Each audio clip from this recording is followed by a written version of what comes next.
اسی طرح ایک لفظ ہے جس کے دو معنی ہیں، چشمہ، چشمہ کا مطلب اینک بھی ہے اور چشمہ کا مطلب پانی کا چشمہ بھی ہے۔ اسی طرح مغرب، مغرب سے مراد جو مغرب میں رہنے والے لوگ ہیں، مغربی ممالک ہیں، اور مغرب سے مراد غروب آفتاب ہے اور مغرب سے مراد شام کا وقت بھی ہے۔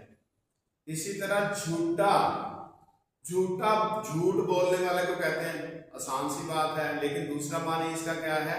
کسی کا چھوڑا ہوا کھانا، جھوٹا کھانا میں نہیں کھاؤں گا، کسی کا چھوڑا ہوا کھانا۔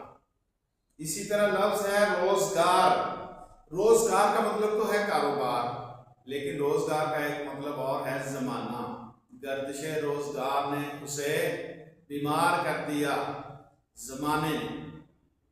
شہادت، شہادت کا مطلب گواہی دینا بھی ہے اور شہادت کا مطلب اپنی جان قربان کرنا بھی ہے اللہ کے راستے میں، اسے بھی شہادت